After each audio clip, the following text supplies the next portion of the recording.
തൃക്കൂർ റോഡിലെ കുഴിയിൽ ഇരുചക്ര വാഹനങ്ങൾ അപകടത്തിൽപ്പെടുന്നത് പതിവാകുന്നു.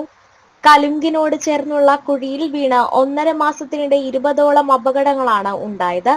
തൃക്കൂർ കുഞ്ഞനമ്പാറ റോഡിലെ കോനിക്കരയിലാണ് സംഭവം. തൃക്കൂർ, പുത്തൂർ പഞ്ചായത്തുകളുടെ അതിർത്തിയിലുള്ള കലുങ്കിന്റെ സ്ലാബുകളിട്ട ഭാഗത്തെ കുഴികളിലാണ് അപകടം പതിയിരിക്കുന്നത്.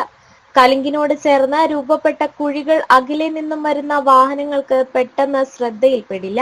ഇതാണ് അപകടങ്ങൾക്കിടയാക്കുന്നത്. കുഴിയിൽ വീഴുന്ന ഇരുചക്ര വാഹനങ്ങളിൽ നിന്ന് യാത്രക്കാർ തെറിച്ചു വീണാണ് പരിക്കേൽക്കുന്നത്. കുറച്ചു നാളുകൾക്ക് മുൻപാണ് ഇവിടെ കുഴികൾ രൂപപ്പെട്ടത്. മഴ ശക്തമായതോടെ വെള്ളക്കെട്ടും രൂക്ഷമായി.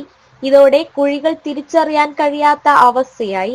കഴിഞ്ഞ ദിവസം മാത്രം 2 അപകടങ്ങളാണ് ഇവിടെ സംഭവിച്ചത്. കല്ലൂർ സ്വദേശിയായ യുവതിക്ക് സ്കൂട്ടർ മറിഞ്ഞും അപകടപരിമിതനായ ലോട്ടറി വിൽപ്പനക്കാരന്റെ മുച്ചക്ര വാഹനം മറിഞ്ഞും അപകടം സംഭവിച്ചു. ദിവസവും ഇവിടെ അപകടങ്ങൾ പതിവാണെന്ന് സമീപത്തെ യൂസ്ഡ് ബൈക്ക് ഷോറൂമിലെ ജീവനക്കാർ പറയുന്നു.